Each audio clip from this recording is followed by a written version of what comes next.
I started watching when Michael Schumacher was the world champion. Nice.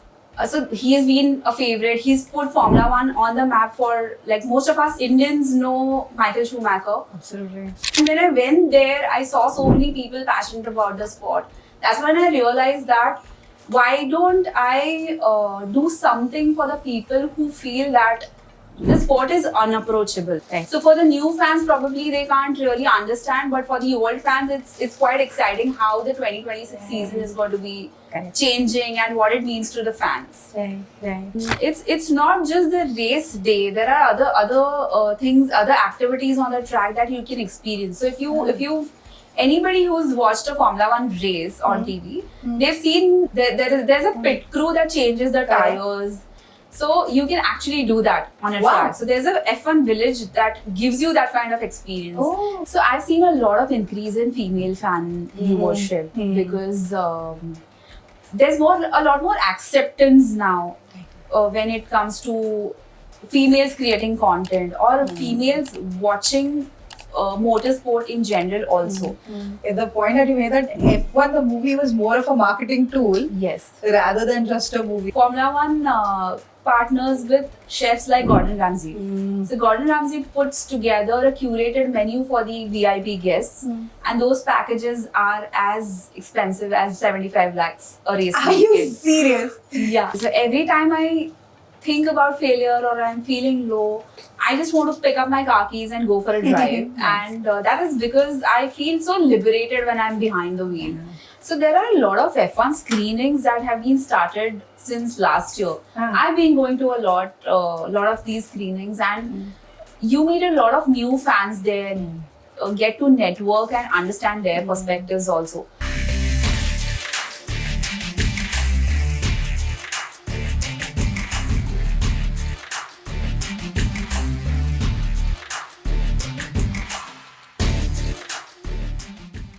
Hello everyone and welcome to Kritva Unplugged, your space to understand about the stories from the sporting ecosystem. I am Tanushree, I'm a sports storyteller and your host for this channel. Our guest for today is someone who's going to introduce us to a very unique sport, something that not a lot of us as Indians are very aware about.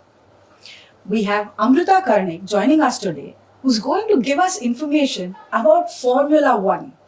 She's been creating content around this for the last 5 years and is now also guiding people through sports tourism on going and experiencing a live race.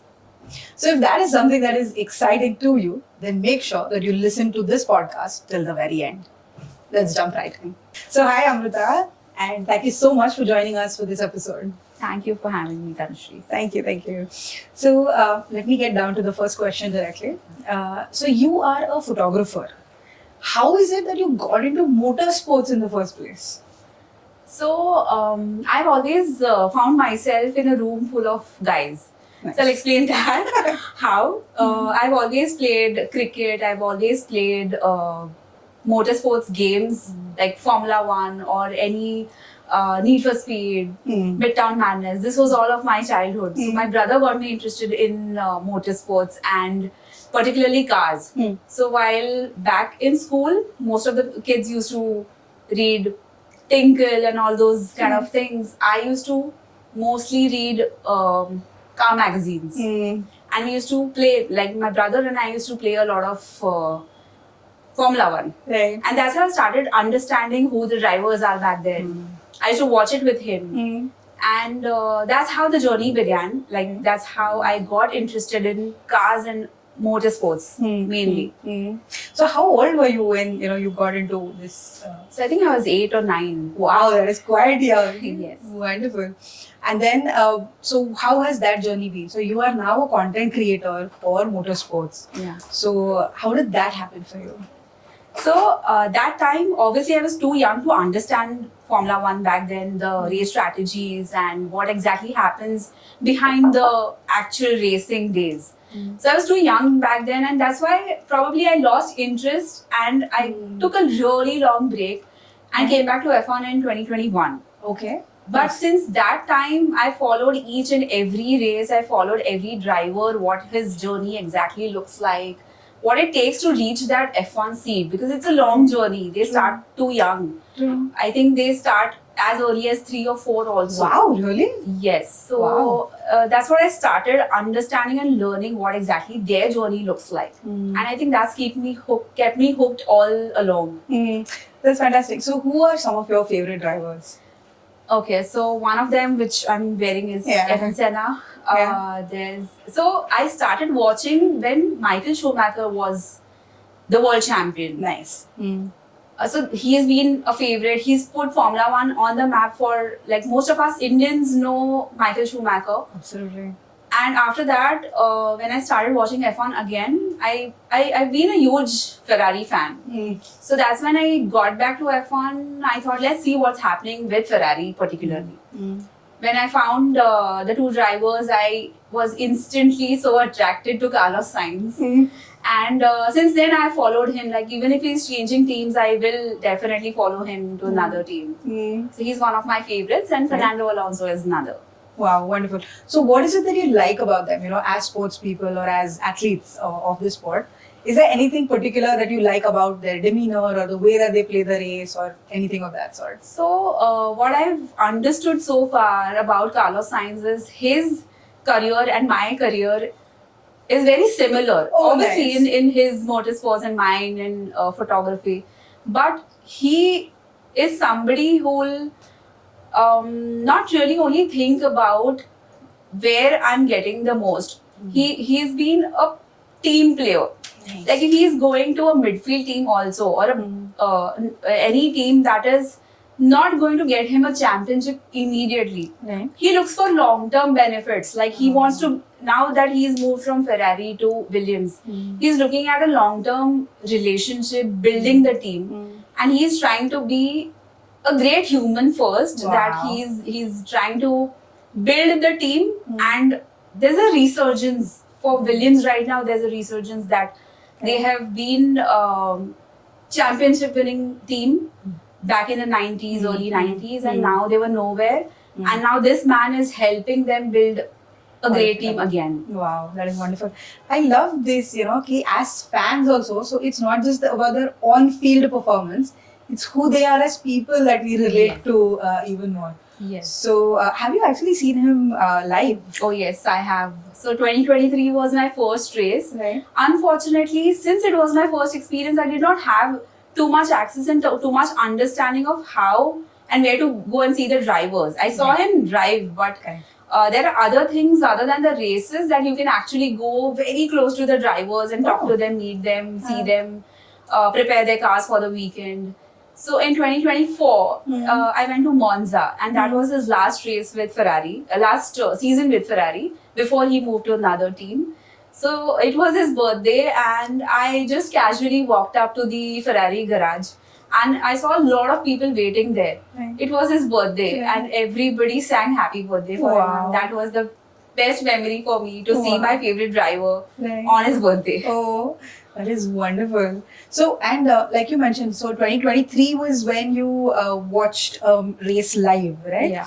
So, by that time, you had been creating content almost for 2 years in this field, right? So not motorsports that time. I Okay. was creating content other than that. So mostly it was travel for me. Oh, nice. Yes. And that is actually the very nice place where you married both of those Yes. passions of motorsports and travel. Yes. Can you share a little more about that? So when I started creating content, I did not have a niche, that I did not know what exactly to do. I did not have a direction to what I can really get into or make a specialization out Right. of it.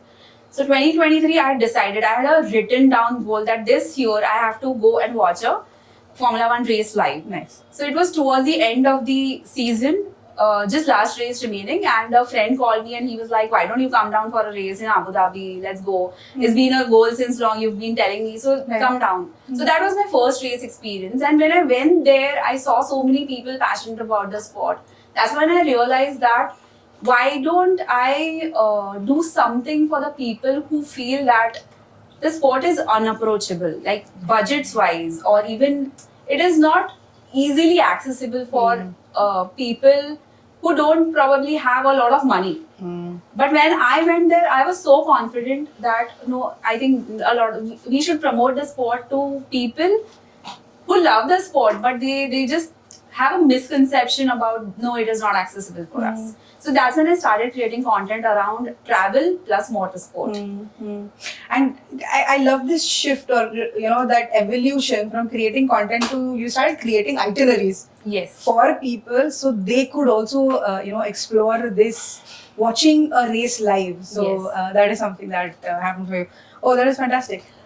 Now when it comes to creating content, you said that if you've identified a niche, what is the kind of future that is there in creating content around motorsports? So any kind of brand collaborations, or what is the kind of content that can be created? So since I have found my niche where it is about travel and motorsport, I have started curating itineraries for people. So if you look at brand partnerships, there are agencies who just put together itineraries for it. It's called sports tourism. Right. So it is. These are the agencies who will put together an itinerary only for sports specific fans. Like if you come to me and say I want to attend a Monza race or a Belgium race, so according to your preferences and your budgets, we'll put together an itinerary for you. That is something that you have That is- started doing. Fantastic. Yes. And apart from that, in terms of creating content, so you're also working with a few brands where you're creating educational content, to Yes. increase the awareness. Can you share something about that? So this year there was a huge regulation reset in Formula One, and we built a content around the whole, like educating people Correct. about what the changes are. Right. So for the new fans, probably they can't really understand, but for the old fans, it's quite exciting how the 2026 season is going to be Correct. changing and what it means to the fans. Right. So there is educational content, and there are the itineraries which I am trying to put it out in the format of reels. So, what are some of the brand collaborations that you have been working on? So for the new season, the 2026 season, there was a huge regulation reset. So for that, I collaborated with a sports platform, and we've created educational content around what the regulation reset looks like for the fans, Oh. for the drivers, for the teams. Oh, that is interesting. Yes. Nice. And other than that, I've collaborated with another brand who sells official Formula One merchandise. And I'll be curating and putting out content the entire year for to tell people about how you can buy merchandise. Official in India. merchandise. Yes. Wow. Oh, that is Yes. fantastic. And there was some work that you've done with NDTV as well, right? Yes. So I recently started writing Formula One content for them. Oh, that is actually very Yeah. interesting. That's a very challenging thing in this age because we are so used to just typing out on ChatGPT. Yes, exactly. Yet, so this is a good brain exercise for me because I really have to research, understand the stats, and then sit and write on a piece of paper, which Correct. is very exciting. True. No, in fact, I love the fact that you, being a woman, are talking about motorsports. It's traditionally been a very male-dominated, even in terms of viewership. It's been a very male-dominated. So I find it very fascinating that the kind of things you are doing in this field. So that is wonderful. So apart from being a viewer of motorsports, you yourself also participate in rallies, right? Yes, I do. Can you tell us a little more about that? So again, this started with my love for driving and cars and all of that. So I was like, we go on road trips usually. Yeah. But then what is a challenge that I can pick up? So that's when I found this TSD rally. So TSD rally, I've been participating since 2018. It's nothing that I'm doing professionally yet, but it's still a very challenging field to explore and study because it's more about strategy than actual driving. Right. Like if you ask me what's the most challenging role in the entire TSD team, Right. it is more about the strategist who has to Ah. literally calculate second by second and kilometer by kilometer and tell me precisely that this is the speed you have to take, this is the Wow. time you have to take to reach a Ah. certain point. Oh, wow. So that's what challenges me, and that's I think again keeps me going. It keeps our brains exercised all the time. Correct, correct. So, is that something, do you need any pre-qualifications or anybody can This is participate in open to this? public. This is for general public, Okay. and there are others which need training, need qualification. Right. So there are institutes and there are people in motorsports who train individually also. Okay. Yeah. This I'm going to tell a friend of mine. She's been wanting to, drive in F1 or Oh wow. yeah, for the longest of time. So I'm actually going to tell her about this TSD rally. as TSD well. rallies. Oh, that's fantastic. So, that's something that even the public can participate in, like you Yes. mentioned. But that's fantastic. Now, all of the, places or the Grand Prix that you have visited in all of the cities, all of the venues where F1 is held, which is your favorite destination? Has to be Monza because Italy is a temple for it's so Ferrari is a religion in Italy. Nice. And as I said earlier, Carlos Sainz has been my favorite driver. He was driving for Ferrari back then.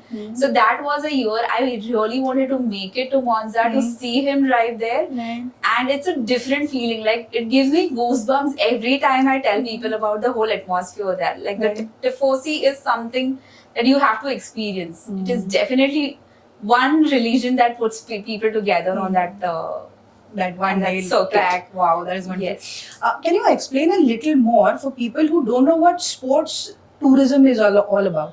So, is it only about going and watching the race, or is there more to it as well? So it's not just the race day. There are other things, other activities on the track that you can experience. So if you've anybody who's watched a Formula One race on TV, they've seen there's a pit crew that changes the tires. So you can actually do that on a track. So there's a F1 village that gives you that kind of experience.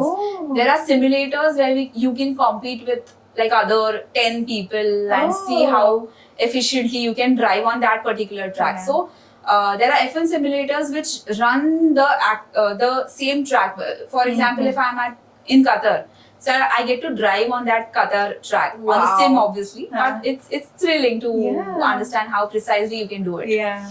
And other than that, you get to see the drivers interact. You can go for a pit walk, where you actually meet the drivers and see how the cars are being prepared for the weekend with the engineers, with the entire crew there. That is fantastic. So it's and then, of course, visit the rest of the city as well. And, yes, so other than the race weekend, there's so much to, like, you go to a new city, you go to an all new country, so you have food to explore, you have cultural experiences out there. all of those. And the best part is you meet so many fans on the track. Absolutely. So, how does your process usually work? So, when people want to have this kind of an experience, how do you guide them into identifying which is the place that they should go to, or when is it that they should go to, or the budgets, or things like that? So how does your process work? So first is, as you said, budgets. Whatever your budget is, according to that, you can pick a City or a destination. a city or a country or a track. So, for example, if you have the least budget from India, then probably there's a Bahrain race or a Qatar GP that you can go to, because the race tickets there are very lesser price than the other cities. So if you say I want to go to Abu Dhabi, but why is Abu Dhabi expensive? Is because it's the season finale. Right. So it turns out expensive. Right. It's towards the end. There's a lot of sponsorship. There are a lot of brand sponsors, and that makes the entire Grand Prix experience very expensive. Correct. Second is you have to see how convenient it is to get to the track from the city where you're staying. Or if you see, a lot of circuits are built outside the main city. So getting from the main city to the track turns out to be a very tedious experience. So if you're ready for that, are you ready to walk so much? Are you because European races mostly are based out of the cities. So during the track experiences, you literally have to walk 11-12 kilometers a day. Wow. So if a person is not ready to do that, I would never suggest somebody to take those kind of experiences. Yeah. So if it's Singapore, you have a lot of cabs. It's well connected. Right. It's in the city, so it's not a tedious experience. But I've been to Monza. I used to travel 3 hours a day just to My get to the track God. and come back 3 hours. So 6 hours of travel Yeah. every day for 4 days. Oh, that's a very different level of commitment and fitness levels also that you need to have as an audience. Yes, so when I was there on the track, I used to easily complete 15, 16 kilometers a day. A day. Yeah. That is impressive. That is honestly impressive. Yeah. So, Amrita, in the last 5 years that you've been actively creating content around this, what are some of the changing trends that you have noticed? So I've seen a lot of increase in female fan viewership Mhm. because there's a lot more acceptance now when it comes to females creating content or females watching motorsport in general also. If you see last few years, there's a rise in overall viewership plus female viewership because there have been series like the Drive to Survive. There's been Formula One movie which came out last year. So these were great marketing tools to bring new fans to the sport and make them watch it, love it. And since it is more of a cinematic experience, people are able to relate more to it, and then they're drawn to F1 subscriptions and start watching the races. Oh, that is actually interesting. The point that you made that F1, the movie, was more of a marketing tool Yes. rather than just a movie. So, what all did the movie do that increased the viewership for the sport? So it was there were a lot of brand sponsorships Right. that were associated. There was a good product play in the movie itself. Right. So the brands that were visible in the F1 movie, they also got a great business. And other than that, it was more of an immersive and a very cinematic experience for people. So even if you don't understand the sport, so there was a huge divide between the people who already follow Formula One and the new people who did not understand Formula One at all. Right. So I took a lot of people who did not watch Formula One ever before, but they loved it because the experience, the cinematic experience, and overall the sound design was so real that you actually felt that you're sitting inside the cockpit. Oh, wow. So it was so nice. Yeah. Whereas the original fans of F1, they said it's not a good movie because it is not fact based. I said, yeah, it is not fact based, but you don't forget that they're using it as a marketing tool to pull more audience to it. I think that is one of the most important things for any sport to succeed is more than just the athletes, there need to be people who will come and watch the games. Yes. That is where the real money is. That is, in Yes. terms of even like you very rightly mentioned, the brands that come in or the tickets that get sold. I think for the success of any sport, we need to very actively curate an audience for it. I think Yes. you are doing a very good job with, making people aware of that. Yeah. That is fantastic. So now, if someone were to build a career in Formula One, and the peripherals of it, what are some of the options that they could have? So first is engineering, like aeronautical engineering. There is mechanical engineering. There's a lot of data science. There are a lot of softwares also. So the teams run a lot of softwares in the cars also. Other than that, so there's a constant conversation between the driver and the pits and the crew. So there a lot of engineering teams are required. So in media, there are a lot of things that you can work with channels, you can work with sports platforms, you can be a sports presenter and talk about the sport.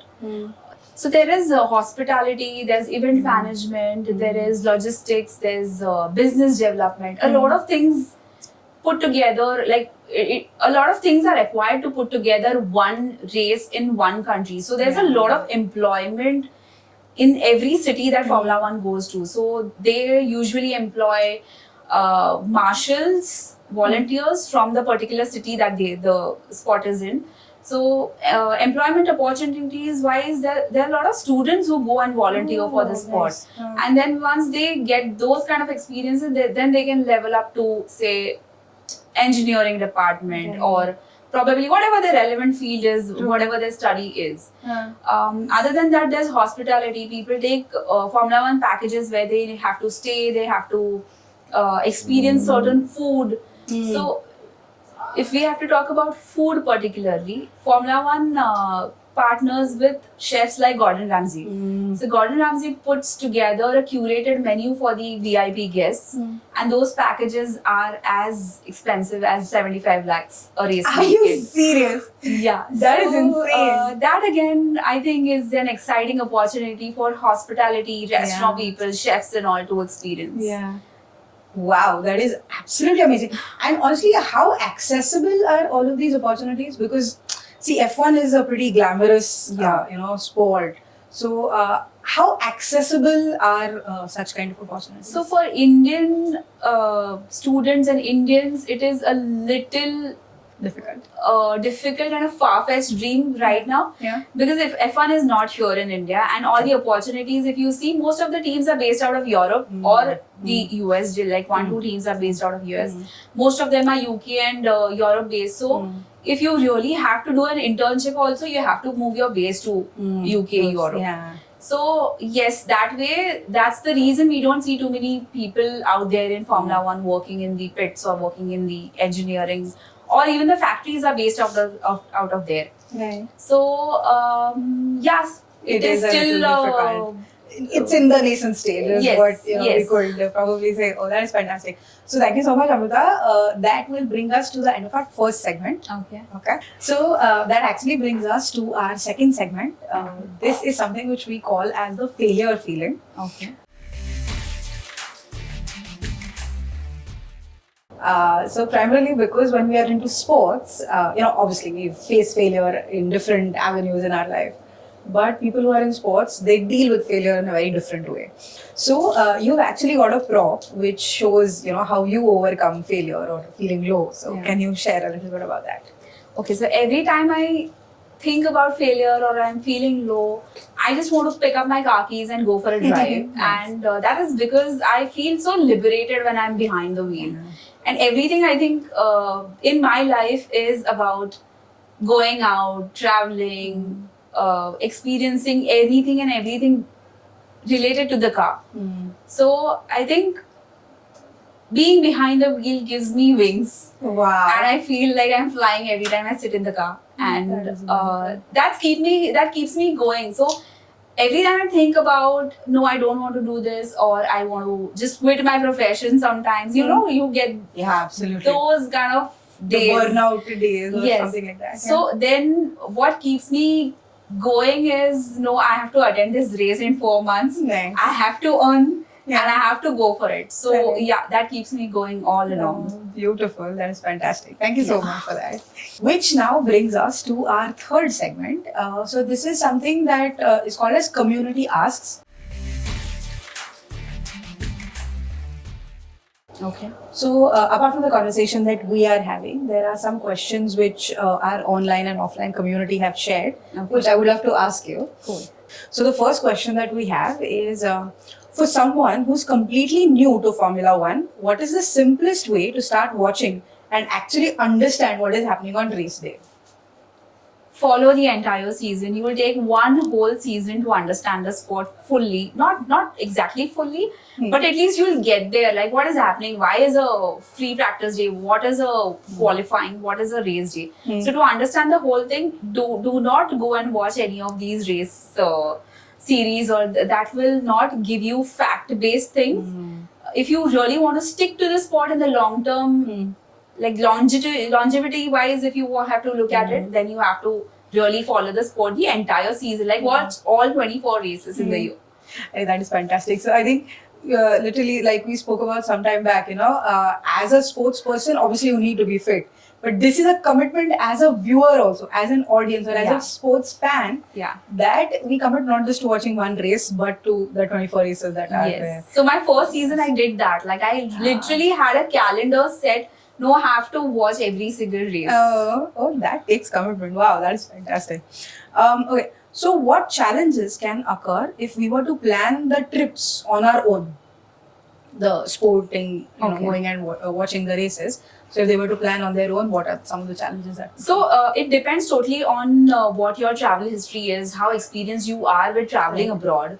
So if you pick a race which is, as I said, there are a lot of circuits which are outside the city. So getting to the circuit and back home is quite a challenge. If you don't know how to get there, and you've not planned it well, you don't know what is happening. If you're going to Europe, there's a language barrier already. True. So you can't really figure it out on the go. You have to be well prepared. So I have a lot of Excel sheets and Word documents I put together since months. Yeah. So the first thing that you need to understand is how do you really want to do it all by yourself, or you need a person who will put together everything for you, and you just go and enjoy the sport. Absolutely. And I think one thing that you mentioned sometime back also, the very first time when you had gone to watch the live match or race, you didn't know about some of the additional experiences Yes. also. So now you being an expert, Yeah. people shouldn't miss out on those experiences also, which Yes. you can guide them about. So, Yes. So, does content creation differ between men and women when it comes to F1? Yes, it does a lot, because men and women are wired differently. We think in a very different way. Yes. So I've seen a lot of women content creators create content around fashion.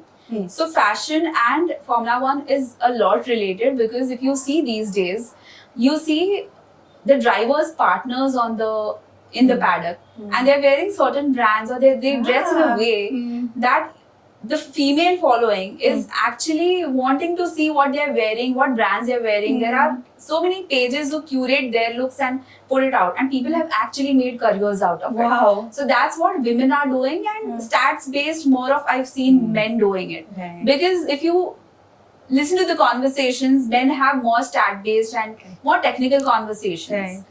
And women tend to do a lot Women more of tend to do- lifestyle yes. related content. Yes. Oh, that is interesting. Do you think it is a good idea to take kids along for the F1 races? Yeah, absolutely. I've seen a lot of 3-year-old, 4-year-olds also on the circuit, and they're so happy to see the cars go by. And further, like if you see a 7-8-year-old, they know so much about the cars. They know so much about race strategies. I was so surprised to see that a 8-year-old kid is talking so much about a whole sport. Right. And that also kind of trains the way that they think Yes. even in the future. Right? Yes, so possibly if he's so interested in the cars and the overall system, yeah. he might just get into the, like he Build a could choose a career in career that. Oh, yeah. in it. It's kind of like what you did, when you Yeah. started with playing the games, Yes. and then now you are, building Yes. a career. Fantastic.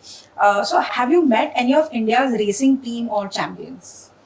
I did, and in a very unusual way, and I did not know that this person is really sitting next to me. Okay. So I was at this training, and this person was sitting next to me taking notes, and I was really surprised, like what is he writing about the entire day? The entire training session lasted for about 7-8 hours, and this Wow. person had pages of data Wow. written down. So eventually I ended up asking him, so what do you do?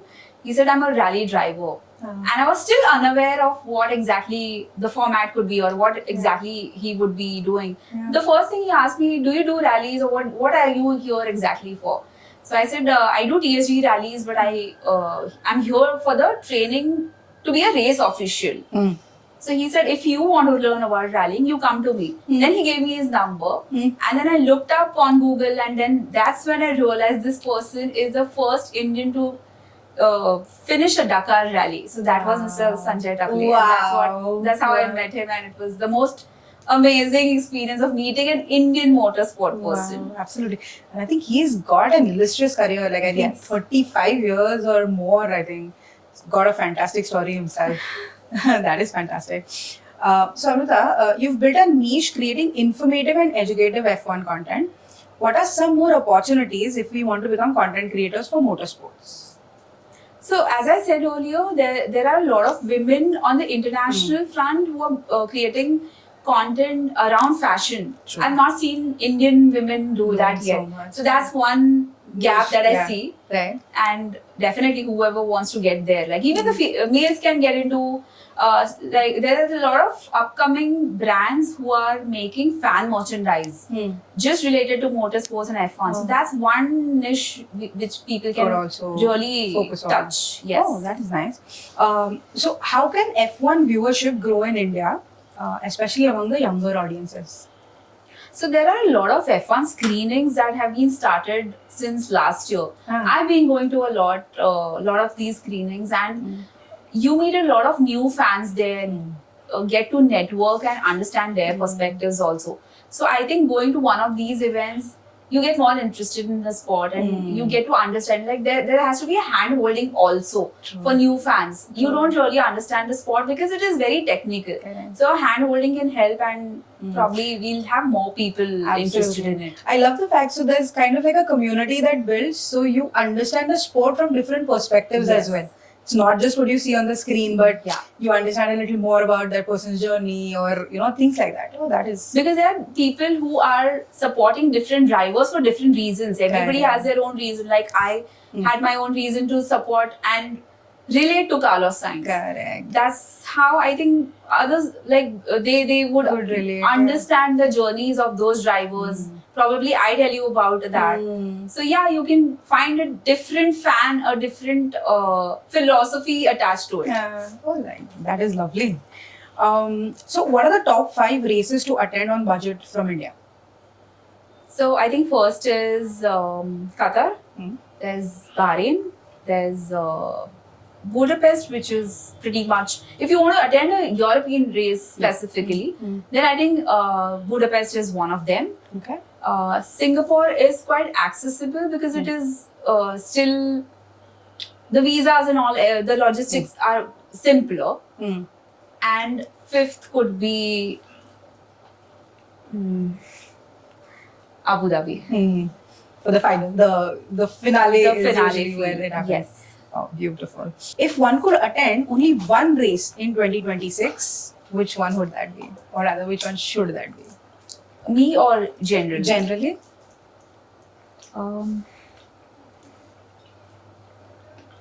One race. I think Abu Dhabi only.